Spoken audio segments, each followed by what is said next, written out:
Time now for Take Your Pick. Thanks, all right, here we go. Training camp's abuzz. The New England Patriots have a quarterback battle brewing. Could be the rookie Mac Jones.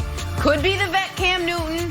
Could be a quarterback conundrum. Bill Belichick was asked yesterday about his signal callers, and in pure Belichick style, he cleared everything up perfectly. Take a listen. Every one of us has to go out and establish our level of performance in whatever our role or capacity is. So it's a new season. We've done some things in the spring, but this is really the start of football season in terms of the team building part here in training camp. So we all have a lot of work to do. That includes all of us. So till we go out and do anything, then it's pretty much a clean slate. Less of an answer to a question it could not be. Very enlightening. Brandon, who should be the Patriots Week 1 starter? Cam Newton or Mac Jones? Take your pick. All right, so there's going to be a common theme throughout my answers in this block. I'm going to go with the best man. And Coach Belichick is right. This is the start of the season. Show me what you got over the next 4 to 5 weeks. Mac Jones. What's special about Mac Jones? This dude is a coach out there. I talked to Devontae Smith when he was going through his Heisman process and the PR campaign there. And I was like, man, talk to me about this kid. I know about you. I know who you are. He said, Brandon, he's the smartest dude out there. He said, this dude is always 5 to 10 moves ahead of everybody, even the coaches. So that's what you get there. And with Cam Newton, he's not a guy that's going to throw for 4,000, 5,000 yards. Hell, he's only done it 1 year where he threw for 4,000 yards. But what he does give you is he gives you the leadership. He gives you the swag, the flair. He brings up the camaraderie, the energy. And, he's a playmaker. Cam Newton is a playmaker. That guy right there behind Mac Jones, Josh McDaniels, he can get creative with Cam. Cam just has to do a good job of setting protection. He didn't do that well last year. And then also just protecting the ball, making the right throws. That's what Cam Newton needs to do. So the best man will win this job. I'm with Brandon on that. Unless you have a star incumbent, then it's got to be about competition. And we're just getting started, so let the best man win. That said, I'm not loving the way Mac Jones was filling out that jersey. The eye test tells me Cam by a mile. I get it though, Wiles. We used to say that about Tom Brady once upon a time, right? So I'm going to go, though. If I got to pick somebody, I'm picking Cam. I'm picking Cam because he is a leader. We know the players on that roster love him. We know Belichick loves him. And it's always, my common theme, Brandon, through these answers will be, it's always easier to go back to the rookie than to go back to the old guy. If they start Mac Jones and he looks bad through 4 or 5 games, now you got to put Cam Newton in and you mess with Mac's psyche. The fans are in an uproar. Now everybody's wondering, did they make a mistake? Rather, if you start Cam Newton and he struggles early, you can always go to the rookie Mac Jones. So I say start Cam. And Cam did look good last year. They were 2-1, darn near 3-0 before he got COVID. And maybe COVID impacted him, right? Maybe that impacted him a bit. Right. So I'm going to go with Cam. Yeah, so Cam said that COVID didn't impact him physically, but he did get behind in the playbook, and he said it on a great podcast. Let me look it up, House of Athlete. It's good if you listen to it every once in a while. It's fantastic. So I start Cam. About House of Athlete. Oh, geez, I screwed it up. All right, we'll edit it for the re-air. I know it's happening. Okay, so I start Cam, and even if Cam gets benched, he was benched 3 times last year, Brandon. But we were always kind of playing musical chairs who's coming in. Stidham got a few runs when he missed the game with COVID. Brian Hoyer started, then Hoyer was pulled. Stidham came in. The takeaway from that is Belichick doesn't believe in Hoyer anymore. He's just kind of Tom Brady's old backup. And he doesn't really believe in Stidham or he wouldn't have drafted Mac Jones. So I do think that if Cam gets benched, it will be Mac Jones. But I don't rule out Cam starting again.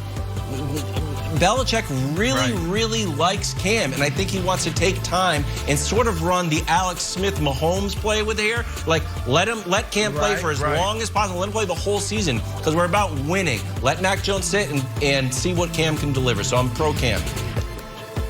Yeah. Well, listen, we're going to see, it's crazy to say this. People may laugh at me. We're truly going to see who Coach Belichick is. For the past 20 years, outside of last year, he didn't have to worry about the quarterback position. He had who? He had Tom Brady, the GOAT there. So now you got to be careful how you move with at that quarterback position, putting them in, taking them out. We saw that with Cam Newton. That messes with their psyche. We always talk about the quarterbacks just being more fragile than any other guy. Like, who are you to say, oh, we can't draft a guy? Who are you to say we shouldn't have competition at this position? So Coach Belichick, he has to be on his game this year to get this team over this hump and out through this transition phase.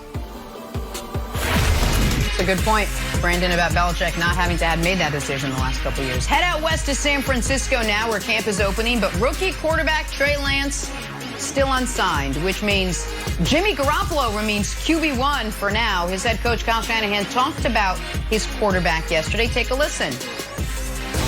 Jimmy's going through OTAs, what he's done. I mean, he's our best quarterback in the building right now. So he'll start out training camp that way, and we got 3 other guys behind him. We're going to give Trey the first chance, obviously, as the backup. And anytime a guy's playing a lot better than the guy in front of him is when you start to split reps up with that team and start to talk about it. But, Trey's had 7 practices with us, and haven't seen him for 40 days. So not thinking about that right now. John Lynch literally took the smallest sip of water I've ever seen. Hey, Brandon, who should be the 49ers Week 1 starter? Jimmy G or Trey Lance? Take your pick. The best man. But what Coach was just saying, Coach Shanahan, we call him Shano. Shano, that was revealing. It seems like he's disappointed. It seems like he's a little frustrated with Trey not being there. Only having him 7 days throughout the offseason, not seeing him in the last 40 days. There's a message in that message for old Trey Lance. But here's the deal. The theme, like I said, is the best man, all right? Jimmy G. Jimmy G has to do 2 things in hell. We may not see Trey Lance the entire year. All right, and those 2 things are, 1, stay healthy. And the other thing that we haven't talked about and nobody's leaning into it because they're wondering, like, why isn't this working? This was supposed to be the second coming of Brett Favre and all these other great quarterbacks. What's going on with Jimmy G out there in the Bay? Well, he's a little bit of a slow blinker. That's the reality. This dude has it physically, but you got to be able to go out there at the line of scrimmage and process right away. You have to make the right decision in a split second. That's the thing that's held Jimmy G back. You got 2 plays at the line of scrimmage in that offense sometimes. Are you going to get them in the right position? Are you going to say, the numbers tell me to do this? That's what Jimmy G needs to do. If he does those 2 things, if he's not a slow blinker, and he also stays healthy, we may not see Trey Lance all year. That's right. I'm with you, Brandon. Jimmy G is not necessarily a Pro Bowler or anything like that, or an All-Pro, let me put it that way. But for all his faults, I mean, he needs to throw guys open a little more too, right? We could go there too. But for all his faults, this dude is a winner. There's only one thing that's held him back, despite those things, and it is his health. He is 22-8 with San Francisco over the last 4 years. Guess what those same 49ers are without him? 7-27. So he's taking guys that can't win without him, and he's winning football games. Remember, they were 1-10 when he took over. I get it, it was in 2017.